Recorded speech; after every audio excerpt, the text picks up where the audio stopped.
Okay, yeah, just click away. Fantastic. All right, there's that guy that you see before you on the camera. He doesn't look any better in a PowerPoint presentation.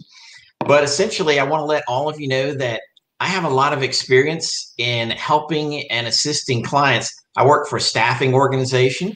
I have experience with 3 outplacement organizations. And I currently am part of a startup company, which has Al Smith, who was on before. We actually just landed a contract last year with one of the largest pediatric home healthcare organizations. And it was a great experience, especially as a startup. So as far as coaching and things that I bring to the table, I realized that my career started, an interesting story, because I was part of a networking group. And in doing that, I started helping others, and I'd hired hundreds of people in my career and worked as a project manager in HR. And I never really had a chance to sort of move things forward. And in this networking group, there was a contest for resume writing by Career Minds. And so I actually looked at Career Builder and AOL and said, what if I do this and enter this contest? I did, and I won the contest. And from then on, I became certified and haven't looked back, and continue to kind of move myself forward when it comes to the career coaching aspects. And I enjoy the heck out of it every day. All right, go ahead.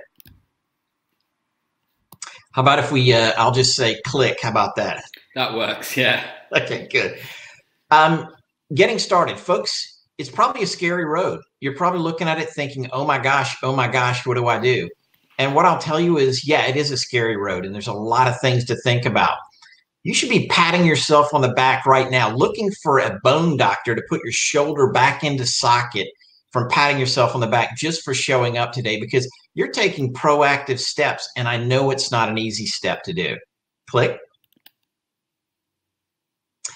And here's some of the keys that you need to kind of get through not only the presentation, but some things I think about when it comes to the branding piece. Okay. Click. Marketing you matters. Click. Create a brand image. Folks, you need to create an image that really depicts your brand in wholeness, and certainly makes people understand how you differentiate yourself from others who may have similar skills but are not you. Click. And what does VP mean? Well, it doesn't mean vice president. We're going to talk about what VP actually means when it comes to your brand. Click. And pride without prejudice. It's really hard for most people to create sort of a brand identity and also create achievement things to talk about themselves. I hear this all the time, and it is, wow, I'm just not really good at bragging about myself. But we don't want you to brag. We want you to share. And we want you to share certainly all the things that you do well and with pride, so that others realize what your brand identity truly is. Click. And the misses and matches. You're going to get a lot of misinformation. You're going to get crap from people that is just absolutely off the charts. And there's some things I don't agree with, and I'll be very shy about sharing that with you. Wink. Click. And I'll give you some final thoughts and also some parting comments I think could be helpful. And we'll do a little Q&A, the Q&A shuffle. Click. So what is the difference between marketing and brand and branding? Click. Marketing is more of a process. It's really about marketing products, services, and even yourself. And marketing is a part of branding, but they're very different. Click. So a brand, a lot of people look at a brand and they say, what is that? And they think about brands around them. And if you think about all the brands around you, you get some idea about what it is about that brand that differentiates it from some other choices that you may have had. Click. And what is it about branding? Click. Well, brand is an expression of a lot of things, but it really is a differentiation, and that's what we want you to focus on. Click. It's really that communication and how you communicate well to others, and you do that effectively. And the best way to do that is to start with a big list of all the things that you've done, all the things you've accomplished that may not even be in your current resume. And then from there, we're going to build a brand identity together. Click. Now, here's a brand, and what's in a name? And I say that because I worked for a major donut company that many of you may have known of or heard of because it's called Krispy Kreme Donuts. And I worked for the corporate office for almost a decade. And interestingly enough, they were really always worried about Dunkin' Donuts because of their brand in terms of donuts. But Dunkin' Donuts realized that there's more money, more profit, and certainly more reach in their beverages. So they came up with a new beverage line and also a line of lunch and dinner sandwich items that differentiated themselves. So as a brand identity, many people think about their Dunkin' Donuts, but it's the other things that's made them famous and made them one of the most successful franchise operations in the entire US. Click. So what do these brands mean to you? These are some of the top 20 brands according to Forbes magazine in 2020. Coca-Cola, I live in the Atlanta area, which is the birthplace of Coke. Apple, Toyota, Nike, these are all popular brands. But don't these things mean different things to you? For some people, Coke is thirst quenching. They love Coke. They like maybe for the caffeine high. And Apple computers, some people stick by Apple more so than IBM or some of the other brands. But when you think about it, it's what these brands mean to you. And that's what we want you to share. I don't want you to go on interviews or have conversations with people and give them everything. It's like drinking out of a fire hose. And it's going to quench your thirst, but you're also going to lose your lips and probably half of your eyelid. Instead, let's look at what the brand can do for you. Click. So what's your story? Everybody has to have a story. And within that story, there's going to be sub-stories and other pieces. Click. Click one more time. There was a movie that came out years ago called My Big Fat Greek Wedding. And it was funny because the patriarch of that family, Mr. Portokalis, didn't like it because his daughter was actually going to marry someone who was non-Greek. And for him, there was no brand identity more true to their family values than just being Greek. So when they were actually at their wedding reception, he stood in front of everyone and said that Portokalis come from a Greek word portokala, which meant orange. Milar come from a Greek word mile, which meant apple. So in the end, we different, but the same. We all fruit. Thank you, folks. I'm going to accept an award for my imitation on that. Let me just share this with you. I want you all to think about the fact that you may be very similar to those out there who have similar skills, maybe similar titles and roles. But what I want you to do is embrace that information, see how that's similar and great and a value for you in the industry, but also think about how you're different. And that being different piece is going to be what helps you in that differentiation window. Click. So I want you to be unique. Click. I want you to be authentic. Click. And I want you to know your audience. To me, so many people and so many of my clients, even after I tell them so many times it's not a good thing to do, they spend 7, 8, 9 hours a day on job boards. To me, if you're going to spend time on research, it should be to research your audiences, your industries, the markets that you're looking at, the different companies. Also, know yourself. And if you do that, the research is going to pay off. Click. One of the first places to start when it comes to brand identity is your resume. Folks, I have written almost 2,000 resumes, and I can tell you right now that I've seen some resumes come to me and I look at them and say, wow, they have gotten some bad direction, even knowing they just had those resumes reviewed and redone recently. But for me, I want to keep it simple as far as what happens in the resume. And let's think about this. First of all, when you're going to have the resume and you're going to put it out there, put your name, your phone number, your email address, and your LinkedIn address. This is great. And when it comes to your location, no street addresses. Just put your greater metropolitan area and your zip code or mailing area. And why do we do that? Because when recruiters conduct searches, they actually conduct searches by metropolitan areas, and they include all the dynamics, which include area codes that are connected to that metro area. The other thing is, don't make the mistake of being antiquated in your process by putting phone next to the phone number, because if you put your phone number there, trust me, they're going to figure out that's a phone number. So leave that piece off and save that real estate for some really good stuff. So you're going to have your contact information. You're going to have a tagline and a summary. Folks, now we're talking branding. The tagline. You probably have something on your resume now that says that you're successful, highly talented, skilled, dedicated sales or business development or accounting person with over 25 years of experience. That's great. But if you do that, what have we done? We've probably included a little bit too much about the age piece, and we haven't told them anything about certain elements like industries that we've been involved in, and we've not given them our tagline, what we're positioned for. And let's say you were an accounting person and you want to move up now, then you would tag there and say accounting director or vice president of financial operations. Do you see how now when you're searched, and you're searched within a lot of different dynamics and for jobs and in job sites, these keywords get picked up in those algorithms. And that's going to help you a great deal, as will some of those keywords in your summary section.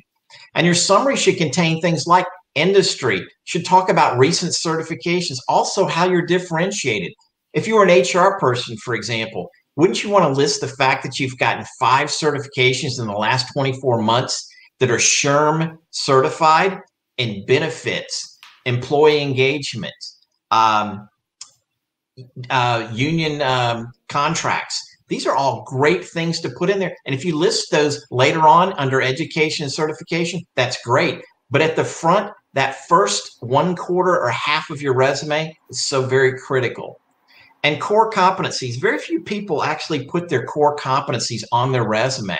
And I'll talk in a moment about what those core skills should look like. And then list your experience. And in there should be the definition of your title, your role, and also your responsibilities, not just numeric value, but some of your operational and some of your qualifiable skills and achievements are so important. And I believe following achievements in a certain format is great. And that situation, action, and results, it really shows your brand and shows what you can do for that next company. Followed by education, training, certifications, all of those kind of things next. And that really frames out a great resume. Click. So when you're doing justice to your brand, here's something I hear all the time. I have various versions of my resume, or which resume do I send to this person? Guess what? One resume, indivisible, with liberty. Oh, I'm sorry, that's the pledge. But pledge that you're going to have one resume and that you're going to use another document to help you get through. And I believe in what's called a letter of introduction. If you create a 2-page resume, take that letter of introduction and use that as your 3rd page to your resume. Save that resume file under the job title. Add that last page in, including the name and title of the person you researched from that company you want to work for when you take that job, and address that letter to them. Pull items from the job description into that, and then include that as the last page, not the first, the last page to your resume, and send that 3-page document through their applicant tracking system. Guess what happens? You're going to match up quicker because you're going to have what's in your job, what's in your resume already, and add what's in their job description, which is how they vet you through their ATS system. And guess what? You can become one of those 10 to 26 people out of the hundreds that may have applied. Isn't that awesome? It's great. And now you don't have to match the job description and drive yourself crazy because you have to create a supplemental file just for all those resumes. Click. And straight from the horse's mouth, folks, a 1-page resume. No way. Objective statement. Well, you can put that in there too, but also share with them that you still watch a lot of serials from the 1950s. And those are great, but they really won't help you in terms of your resume. So if you have a resume, they get it. So don't put objective in there. Instead, let's put that tagline in there. And you have to go back 10 years. Well, what if you have 20 or 25 years of experience? Here's what I would do. I would put 15 years of experience or so in there, showing your progression, your different titles, and then create another section that says additional experience and put your title, the company name, and one bullet under those several jobs that describe what you've done. Stocking and packing it with just keywords, guess what happens? You've added credibility and you've added value to that resume. And most of what you're doing for your resume, and remember this, folks, it's not for somebody that's going to read it right away. It's to get through that ATS system. And if you can do that, then that visually pleasing resume now becomes in front of some human eyes. Get past the electronic eye to the human eyes. That's what we need to do. And let's scrap terms like highly motivated and successful, because if you're not that, then I would suggest that you probably shouldn't apply for that job anyway. But since you're here today, I'm guessing that not only are you motivated and you're successful, but you're going to scrap those words and go with some great ideas I have next. Click. And so here's some words that a lot of people have out there: high energy, dedicated, courteous, decisive. These are called soft skills, folks, not core competencies. And they're wonderful to have, but some of them can be a bit scary. Things like the fact that you have a sense of humor or that you're a risk taker. Those are things that don't really instill a lot of confidence for companies. They feel like that person might be a little bit, I don't know, squidgy around the edges, and that could be a concern. Click. So here's a great word. I learned this from Mary Poppins many years ago, and I can still say it with my eyes closed. Supercalifragilisticexpialidocious, even though the sound of it is something quite atrocious. Okay, I'll stop there. But I will share this with you. Do you know that those keywords and certain things that are remembered, do you know that the electronic systems remember those words? They store them, and they not only put them in their system, but they also use that to vet other candidates out who don't have that or repeat that word, and they vet those out. That's how you move through and become one of the candidates they reach out to. Isn't that cool? Click. So keywords. Click. First of all, we've got works well with others and is a good leader. Well, that's wonderful. But instead, what if we put collaborative leadership? That's a core competency. Next, problem solver. We're starting and letting them know right away we solve problems, but we're focusing on problem. What if instead of problems, we say solutions delivery? Oh my gosh, you're a solution to them. There's not too many hiring managers out there who want to hear problem, but they certainly want to hear solution. As soon as you do that, it's like my dog at feeding time. The ears go up and they go, all right, now you got my attention. Click. Risk taker. Well, that's great, but they're wondering if they're going to be worried that you're going to come back on Monday because on the weekends you're going to go out and do some base diving, cliff jumping. Also, you're going to go out there and ride motorcycles and maybe even do some other crazy things. They don't really want a risk taker. What they're looking for, somebody who takes that risk but does it in a controlled environment, and that person's called a proven innovator. Click. And it's okay to be curious, and it's okay to be inquisitive. But what if you're directed in that approach and you're a researcher? Wouldn't that make that curiosity on target for something good? These are the type of keywords I want you to think about. I want you to look at job descriptions. I want you to look at others on LinkedIn, see what they bring to the table, and realize this is the dynamic of who you are. Guess what, folks? Overnight, you're going to create something that you're going to wake up and go, holy moly, rock and rolly, I have a brand identity. Click. Next. All right. So what's in your wallet? Click. You know, we have to have a lot of things to move forward. Click. And our core skills are great. But you know what? I hear this all the time. They say, I have a great resume. I've done the right things, but hiring managers don't like me. Well, here's the bad thing. Most hiring managers don't get a chance to see you if you can't get through their algorithm-based search system. And more than 85% of Fortune 1000 companies are now using some sort of electronic vetting system. So it may not be the persons and it may not be the company. It may just be how we're marketing your brand. So let's make sure we do a better job of that with these keywords. Next. So hiring managers don't like me. Click. You know what? Here's what you got to do. Tell them what you can do for them. Solve their problems. They'll love you. They'll really love you. And you know what? Click. If you tell them what you can do for them, you're different, but not in a crazy way that says that you still wear Gumby and Pokey pajamas at night. What it's going to instead tell them is that you can do something for them. Share that. Everyone comes in and spits up and regurgitates the job description, item by item. Boom, here it is. That's great. But if you can tell them, okay, yes, I have this skill. Let me share with you a story. And then you give them that story, a quick 30-second story with the situation, the actions that you took, and the results of those actions, whether it be quantitative or qualitative. Guess what you just did?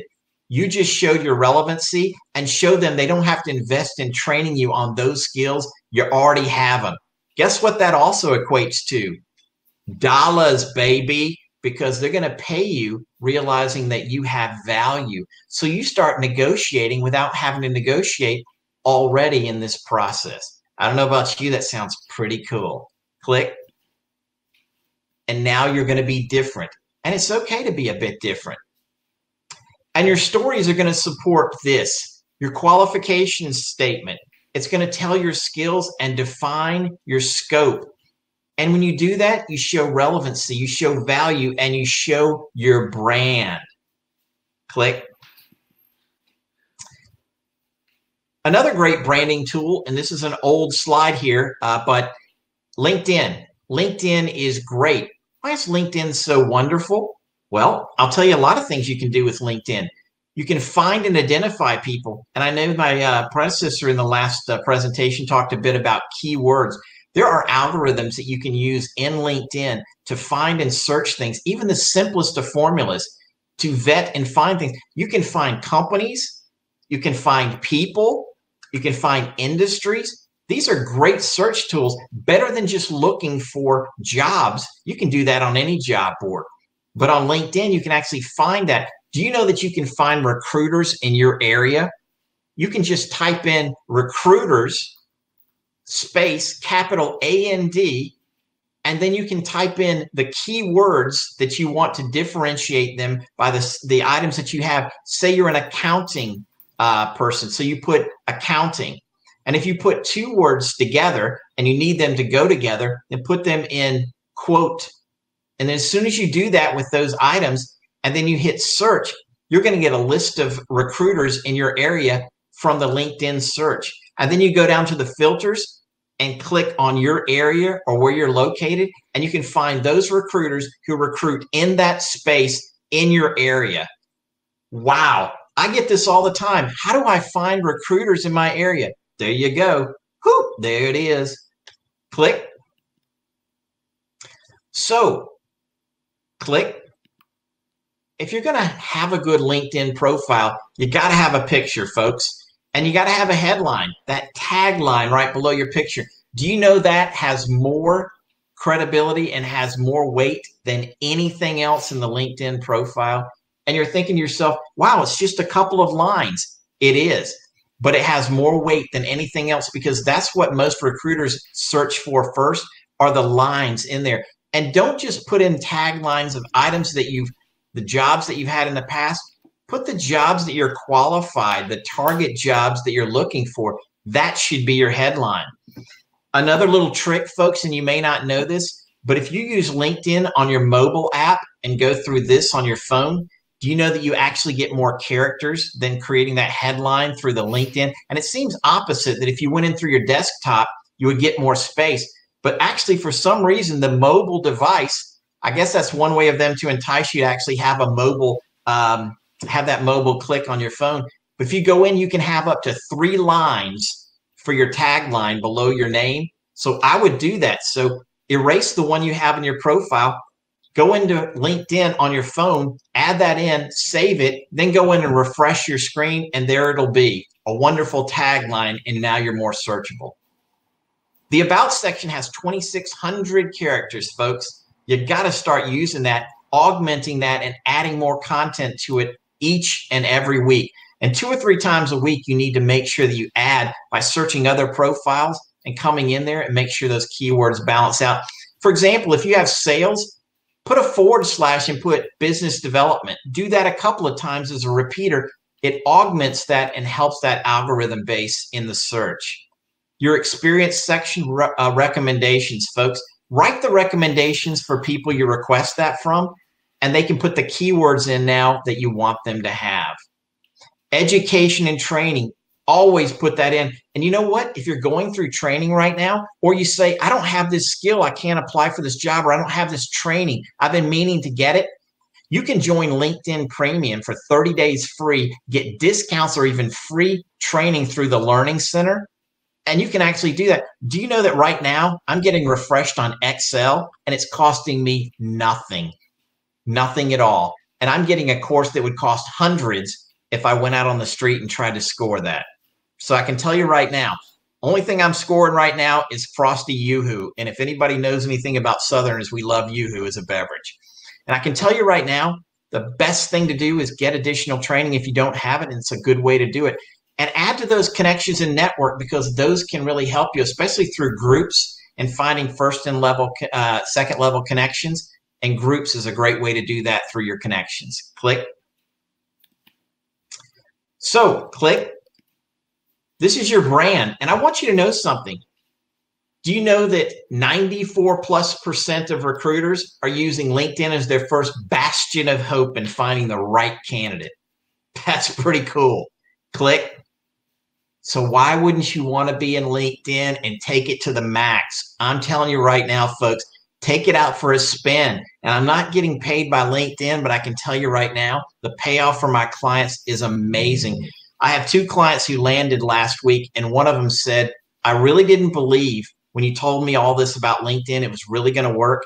And then the next day, I spent 14 hours answering back to messages I got in my message box, and the views were amazing. Take it out for a spin, folks. It can do nothing but augment your wonderful brand. Click. So I'm just going to show you this quick snapshot, and then I'll move on. It's very important. And that is, here's an overview of what your summary section could look like. It's now called the About section. I've talked a little bit here about who I am, a professional overview, my core competencies, and key achievements are listed there. If you do that, and then right below that, put your email address, you're going to be so searchable, folks. It's going to be amazing, the difference. One thing I do want you to do, please commit to me that you will not add your resume to your LinkedIn profile.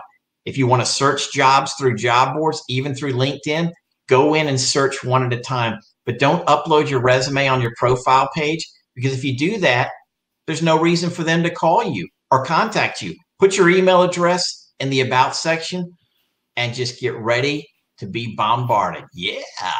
Click. Click. You know, many of us don't want to ask for directions, and we don't want to ask for help. We feel awkward about doing that. Don't feel bad and don't feel judged, because it's the people who don't ask that realize that if I just ask for help or what have you.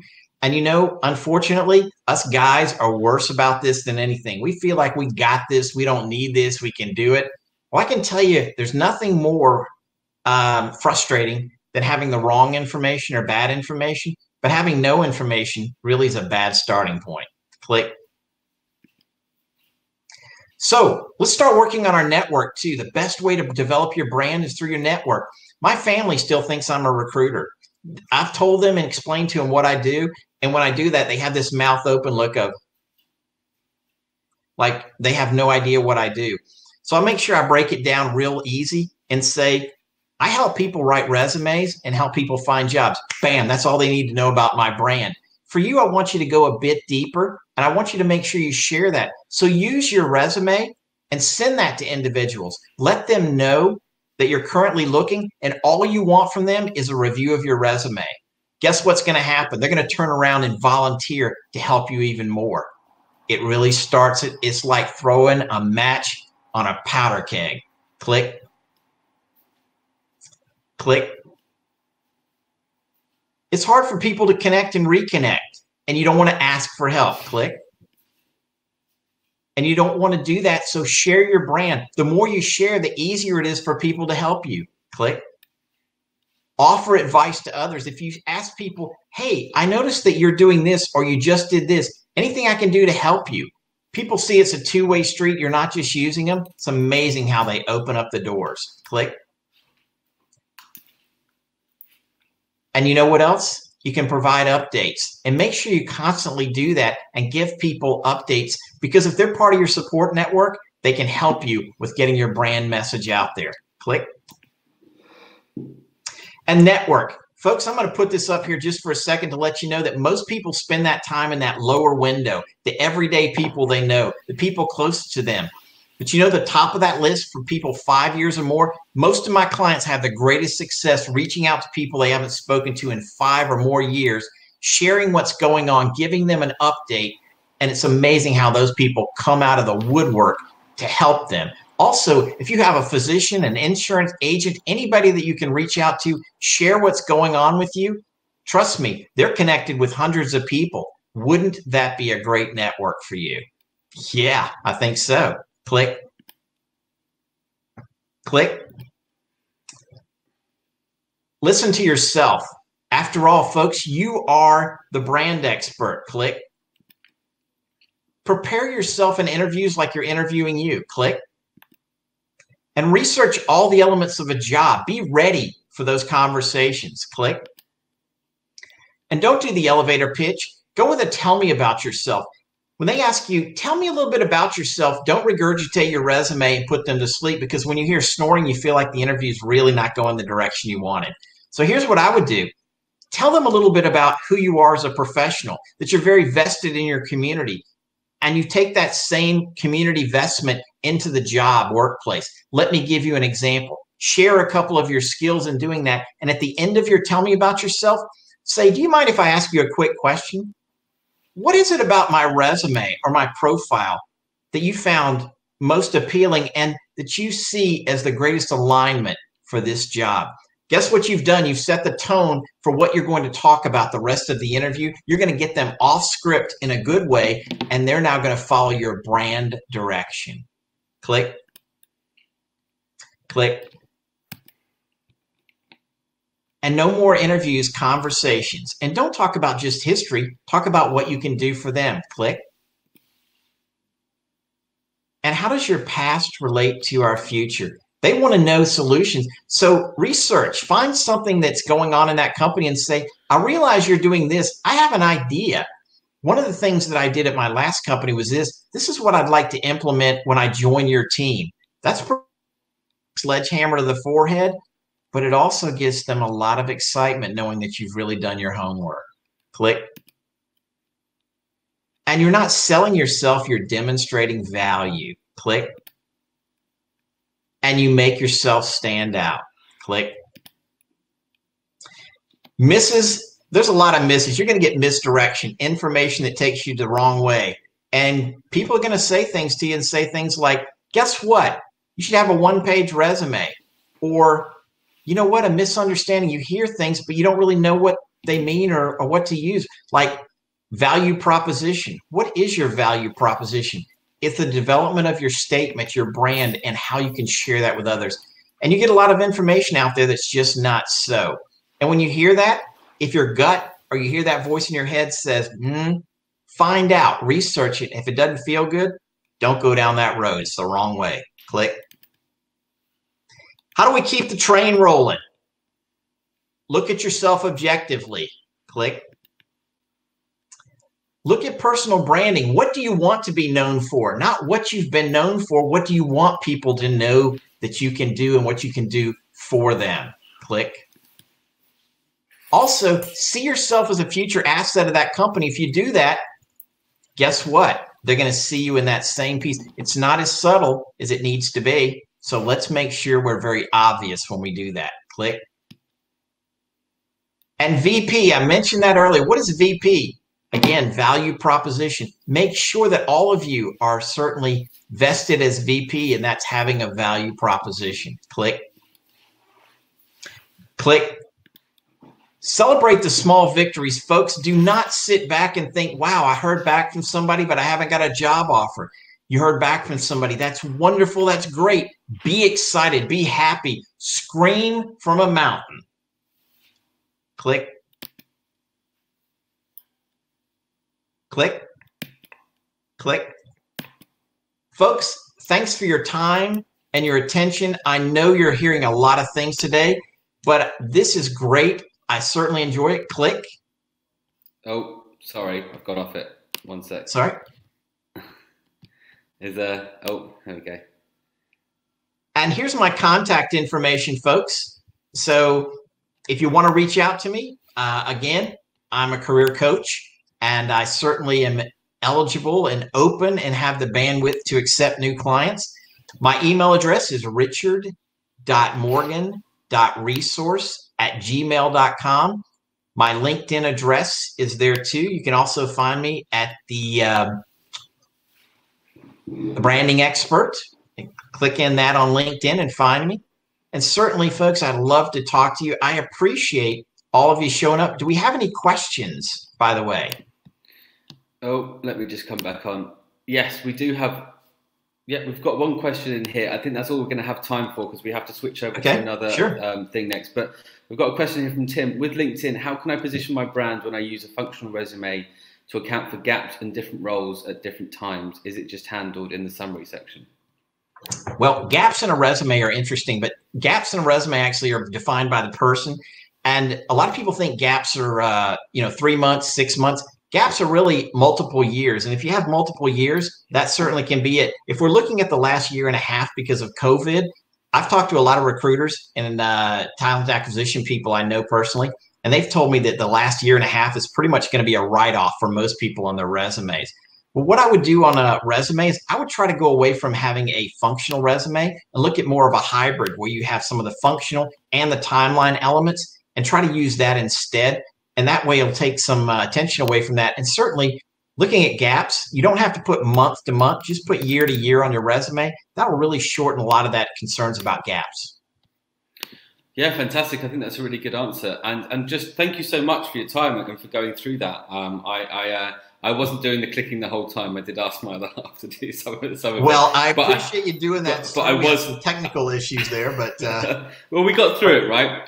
We did. We worked as a team and we motored through, and it worked out. So that was great. Thank you so much. So just to reiterate, because we have to do a sort of a switch over to a different stream in a second. No one has to do anything for that. That's all automatic our side, but it does take five minutes or so to do. But to finish off, just to reiterate, where can people find you? What's the best way of getting in contact with you if people want to?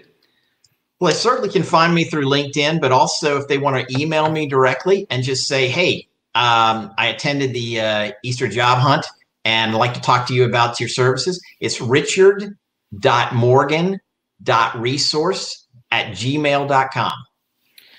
Fantastic. And thank you again. Thank you so much for your time. It was really, really insightful. I really appreciate you coming on. It was great. Thanks so much for the invitation, Neil, and get some rest at the end of this, buddy. I will. I'm going to try and get some rest in between, but I'll definitely get some rest at the end. All right. Sounds great. So much. All right. Take care. I'll speak to you soon.